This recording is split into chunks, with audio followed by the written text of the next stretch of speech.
ሀሴት እንግዲህ እዚህ ቤት ከመጣች ቀን ጀምሮ ህግጋትና የፖሊስ ቤት ይመስል እንግዲህ በህግና በፕሮግራም ነው የዚህ ቤት እንግዲህ ህግ እየትንትን እየተባለ ያለው። የነ ኪራ ቤት እንግዲህ በህግጋት እየተመራ ነው ማለት ነው። በተለይ ደበረኝ ካለ ወይ ደግሞ ሰው ደበረኝ ካለ ምን የሆነ ነገር አድርጋ ነው ሰዎች ልታሳምን የምትሞክረው። ጽናትም እንግዲህ ቅናቷን አበዛችው፣ ቅናቷን በልክ ማድረግ አለባት እያላችሁ ነው ብዙዎቻችሁ በኮሜንት እያየው ነበረ።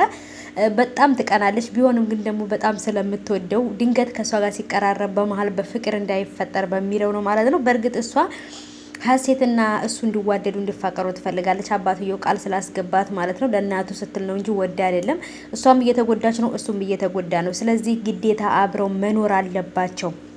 ሰላም ሰላም ውድ የተከበራችሁ የቻናሌ ተከታታዮች እንዴት ናችሁ? ከኔ ጋር ሁሉ ሰላም ነው። ሰላማችሁ ይብዛልኝ ባላችሁበት ውድ ቤተሰቦቼ። ከኔ ሁሉ ሰላም ነው። ሰላማችሁ ይብዛ እናንተም ባላችሁበት። ጾም እየጨረስን ነው እንግዲህ አይዟችሁ በርቱ፣ ስራውንም ማለት ነው እላለሁ ውዶቼ። እንግዲህ ፈጣሪ ብርታቱን ይስጠን። ለቻናሌም ደግሞ አዲስ ከሆናችሁ ሰብስክራይብ እያረጋችሁ ቤተሰቡ ነው ማለት ነው ውድ እህቶቼ። እንግዲህ ዛሬም በጽናት ድራማ ተመልሼ መጥቻለሁ። እሱም በጽናት ድራማ ተመልሼ የመጣሁበት ትናንት ያላወራንበት ዛሬ እናወራዋለን ማለት ነው ውዶቼ። ብዙዎቻችሁ በተለይ ደግሞ ያለቀበት ፓርት በጣም ያናድዳል እያላችሁ ነው። ስትነግራት ያላትን ፌሊንግ ወይም ደግሞ ምሩ የምታሳየው ነገር ማየት እንፈልግ ነበር ማለት ነው። ግን ደግሞ በዚህ ነገር ውስጥ ምሩ እንደምታግዛት ሙሉ ለሙሉ እርግጠኛ ነኝ። እናንተም እንደዛው እርግጠኛ መሆን አለባችሁ። ምክንያቱም ምሩ በጣም ጎበዝና አርቃ የምታስብ አይነት ልጅ ናት ማለት ነው። በነገራችን ላይ ልጅቷ ሚችኛቱም ልጅ ብትሆኑም ትንሽ የምታስብ ትመስለኛለች። መሆን ያለበት ነገር መሆን አለበት ብላ የምታስብ በህግጋትና በእንትኖች ያደገች ልጅ ብትሆንም ግን ደግሞ በጣም አሪፍ ልጅ ትመስለኛለች ሀሴት። ምክንያቱም ሀሴት የሁለቱን ፍቅር ብታቅ የምትረዳቸው ነው የሚመስለኝ እንጂ በመሀላቸው ገብታ ልታለያያቸው የምትሞክር አይመስለኝም። ምክንያቱም ያደገችበት ነገር እንደዚህ ፊት ለፊት ምኑ ነገር ማስተካከል ስለሆነ ማለት ነውና ብቻ ግን በቀጣይ ደግሞ በጣም ከምላችሁ በላይ ቀጣይ ክፍል የሚለቀቀው በጣም ድብልቅልቅ ያለ ነገር አለ ማለት ነው።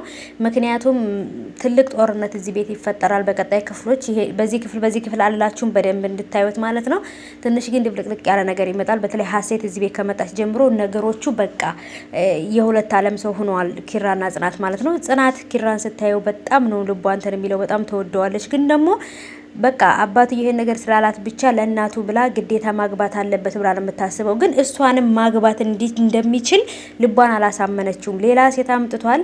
ለኛ ለቤተሰባችን ለክብራችን የምትመጥን ሴት አለች፣ ሀሴት ትባላለች።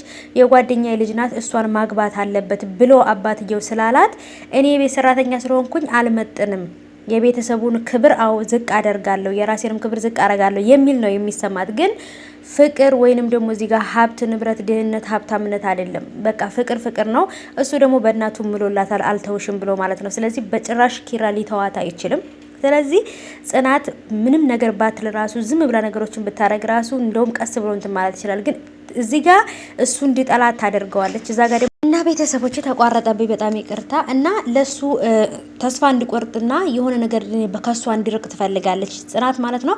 ግን ደግሞ ከሷ ራቅ ሲል ወይ የሆነ ነገር ስታይ ደግሞ ታዝናለች። ፍቅሯ ደግሞ በቃ መያዝ አትችልም ማለት ነው። ያስታውቅባታል። ግን ደግሞ እሱ የሆነ ነገር እንዳለና በተለይ ደግሞ ናሆምም እሱም ብዙዎቻቸውን በተለይ የሆነ ችግር እንዳለ ገብቷቸዋል። ያ ችግር ግን ምን እንደሆነ ብቻ ነው ማወቅ ያልቻሉት ማለት ነው።